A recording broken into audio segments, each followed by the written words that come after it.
Hi అండి. అందరికీ నమస్తే. Mister attitude Ravan part 11. Happy Sunday అండి. స్టోరీలోకెళ్ళిపోదాం. ఊర్వికి ఆయు విన్నాడా లేదా అని చాలా డౌట్‌గా ఉంది. అలాగే ఫోన్ వైపు చూస్తూ, ఒకవేళ వింటే అతను ఫోన్ చేస్తే ఎలా ఫేస్ చేయాలో అని తల బాదుకుంటుంది. ఆయుకి ఫోన్‌లో వర్షాన్న మాటలు వినిపించాయి. ఆ మరుక్షణమే ఫోన్ కట్ అవ్వడంతో ఊర్వినే కట్ చేసింది అని అర్థమయ్యి, ఊర్విని ముద్దు పెట్టుకున్నాక చూసిన ఆమె పెదాలు గుర్తుకు వచ్చి అందంగా బ్లష్ అవుతుంది. అతని ఫేసు మళ్ళీ ఫోన్ చేయాలి అనుకున్నాడు కానీ తన బంగారం ఇబ్బంది పెట్టడం ఇష్టం లేక గుడ్ నైట్ బంగారం అని మెసేజ్ పెట్టి బంగారు బంగారు అనుకుంటూ బెడ్‌పై అటు ఇటు తిరుగుతూ ఊర్వి తలుపులతో ఎప్పటికో పడుకున్నాడు ఆయు. ఇంక ఆయు మెసేజ్ చూసి హమ్మయ్య! వినలేదన్నమాట. అనవసరంగా టెన్షన్ పడ్డాను అని ఫోన్ పక్కన పెట్టి పడుకుంది. అది సిటీకి చాలా దూరంగా ఒక గెస్ట్ హౌస్‌లో కింగ్ సైజ్ బెడ్ మీద రోజీ అనే అమ్మాయితో ఒకతను ఉన్నాడు. విజయ్ ఏదో యాత్రికంగా తన తాపాన్ని తీర్చుకోవటానికి రోజీని బెడ్‌పై తోశాడు. ఇకతను విండో దగ్గరికి వెళ్ళి సిగరెట్ కాలుస్తూ ఉంటాడు. అతని వెనక నుండి రోజీ హగ్ చేసుకొని, "ఏంటి డార్లింగ్ ఈ మధ్య అదోలా ఉంటున్నావు?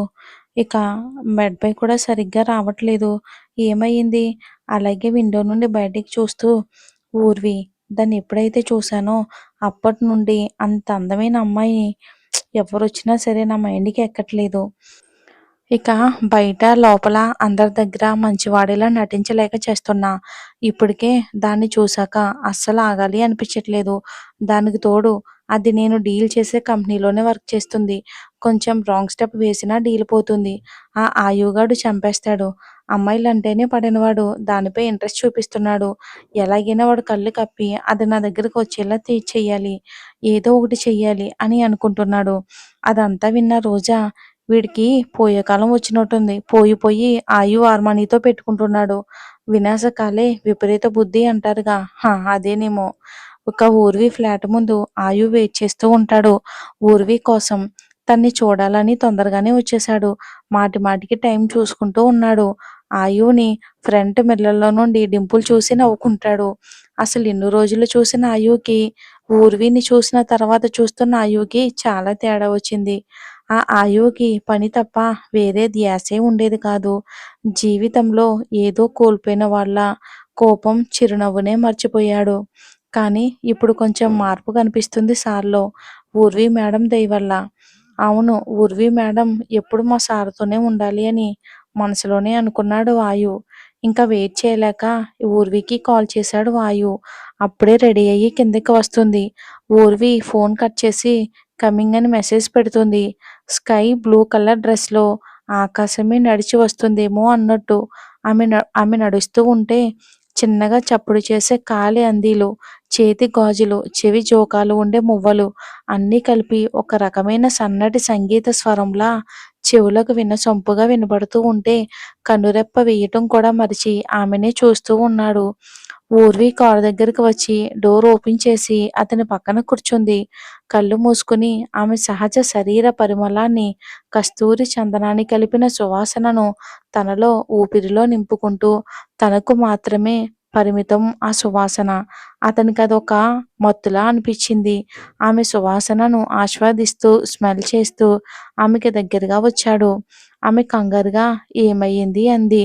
బంగారు, ఒక్కసారి ఈ ఒక్కసారికి ఏంటి చెప్పండి అంది టెన్షన్‌గా ఊర్వి. ఒక్కసారి ఒక్కసారి నన్ను పేరు పెట్టి పిలవ బంగారు. హమ్మ! ఇంక నేనేమో అనుకున్నా బ్రతికించాడు. ఊర్వి సైలెంట్‌గా ఉండటంతో ప్లీజ్ బంగారు, ప్లీజ్ రా అని ముద్దుగా అడుగుతున్న ఆయువుని చూస్తే ఊర్వికి నవ్వొస్తుంది. బయటికి కనిపించనివ్వకుండా లేదు నేను పిలవను సార్. అంతే. ఆయు ఫేస్ ఇక వాడిపోయింది. ముద్దుగా ముడుచుకున్న అతన్ని చూస్తూ ఉంటే ఊర్వికి చిన్న పిల్లాడిలా అనిపించాడు. అసలు వర్క్‌లో బయట వాళ్ళతో ఉన్నప్పుడు, మాట్లాడేటప్పుడు ఎదుటివాడికి చెమటలు పట్టి భయంతో వణికించే ఉండే అతనేనా అని ఒకంత ఆశ్చర్యంతో చూస్తుంది.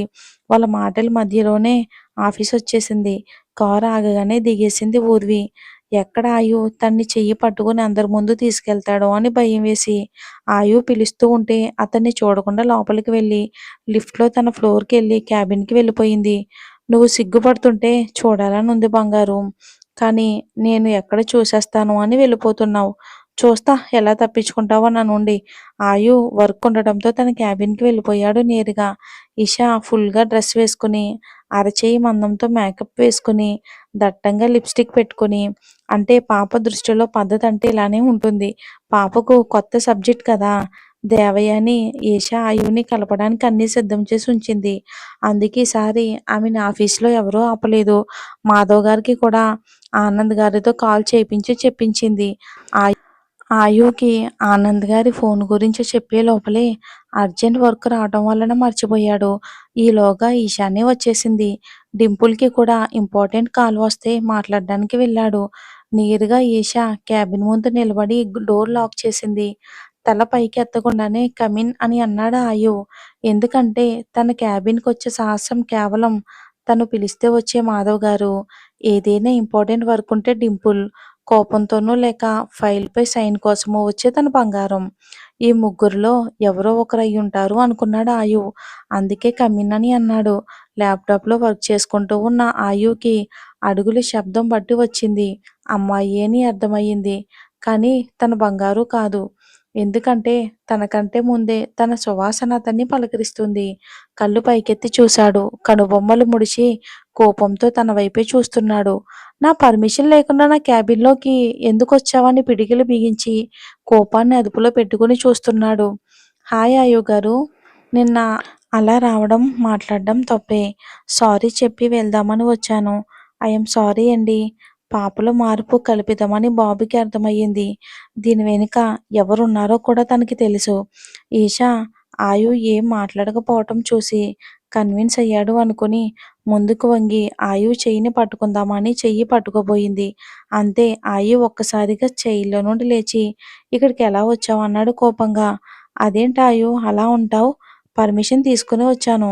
ఇంతకుముందు మాట్లాడిన ఫోన్ కాల్ గురించి ఆయుకి చెప్పడం కోసం అప్పుడే డోర్ ఓపెన్ చేసుకుని వచ్చి ఫుల్‌గా లోపల ఇషాని చూసి షాక్ అయ్యాడు. డింపుల్ వైపు కోపంగా చూసేసరికి సారీ సార్ ఈవిడ ఎలా వచ్చిందో తెలీదు. కాల్ మాట్లాడడానికని వెళ్ళాను సార్ అంటాడు భయంగా. ఈషాకేదో తప్పు చేసిన దానిలా. ఆయు అంత సీరియస్ అవ్వటం నచ్చట్లేదు. సారీ చెప్పి లంచ్‌కి తీసుకెళ్ళి ఆయుతో చనువు పెంచుకోవచ్చు అనుకుంది ఈష. కానీ ఆయు ఇలా రివర్స్ అవుతాడు అనుకోలేదు. పాపా!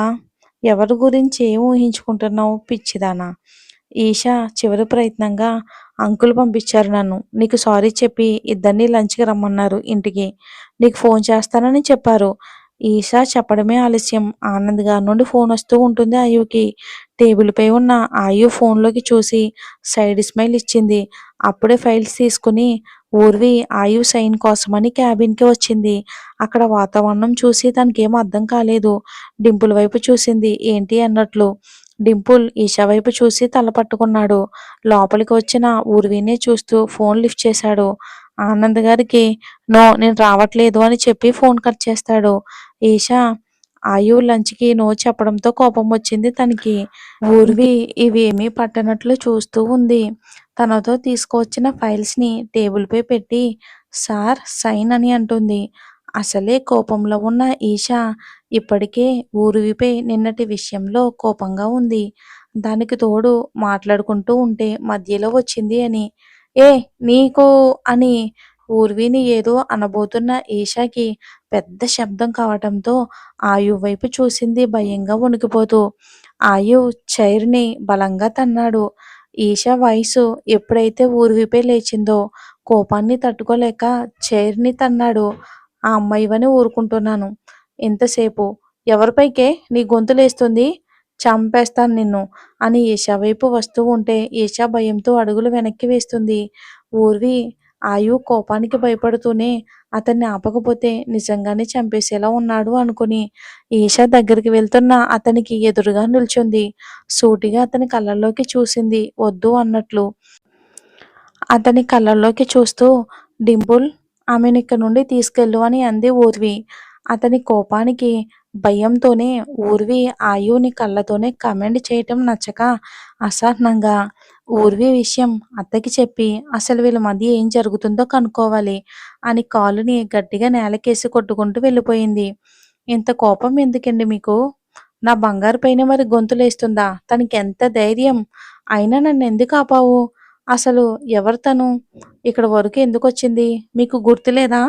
తను మీకు కాబోయే అని నవ్వుని పెదాల కింద దాచి ఆయువుని చూస్తుంది.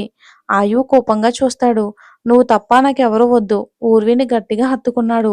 ఉదయం నుండి తనని మిస్ అవ్వడంతో ఊర్వి ఆయువుని సున్నితంగా విడిపించుకుని నాకు వర్క్ ఉంది. సైన్ పెట్టేస్తే వెళ్తా అంటుంది తలెత్తకుండా. ఓకే అని ఫైల్‌పై సైన్ చేసి ఊర్వికి ఇస్తూ ఆకలిగా ఉంది. లంచ్ చేయడానికి బయటికెళ్దామా? మీరు వెళ్ళండి. నేనెందుకు? అలా కాదు బంగారం. నువ్వు నాతో రాలేదనుకో అందరూ చూస్తుండగానే నిన్ను చేత్తో ఎత్తుకుని తీసుకునెళ్తా. నీకు అలా అయితే ఓకేనా చెప్పు. రానా ఏంటి? ఎత్తుకు తీసుకెళ్ళనా? వెళ్ళనా? వెళ్తాను. ఎందుకొచ్చిన తలనొప్పి. ఓకే. వస్తాను. గుడ్ అని ఊర్వి బుగ్గపై ముద్దు పెట్టుకుంటాడు.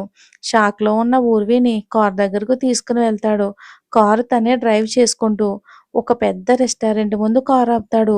ఊర్వి బయటికి రావటం చాలా తక్కువ. మీటింగ్స్ కూడా చాలా వరకు ఆఫీస్‌లోనే క్లియర్ చేస్తుంది. ఆయు కారు పార్క్ చేసి, కారు దిగి ఊర్వి వైపుకు వచ్చి డోర్ తీసి చెయ్యి అందిస్తాడు. నేనేమైనా చిన్న పిల్లనా? ఎక్కడికైనా తప్పిపోవడానికి చేయి పట్టుకుని తీసుకెళ్తున్నారు. ఎందుకు? అని అంటుంది చిరుకోపంతో. ఆయు చిన్నగా నవ్వుకుని నాకు చిన్నపిల్లవే. నా వరకు నాకు చాలా చాలా అమూల్యమైన దానివి. నేను క్షణం కూడా విడిచిపెట్టను అని తానే ఊర్వి చెయ్యి పట్టుకుని ప్రేమగా తీసుకుని వెళ్తున్నాడు. మరి ఆయు ప్రేమ ఎంతవరకు వస్తుందో అసల ఊర్వి గతం గురించి కూడా వచ్చే పార్ట్స్‌లో తెలుసుకుందాం. స్టోరీ నచ్చితే లైక్ చేసి ఛానల్‌ని సపోర్ట్ చేయండి. ఈరోజు సండే స్పెషల్స్ ఏంటండి? కామెంట్ చేయండి. Thanks for watching guys.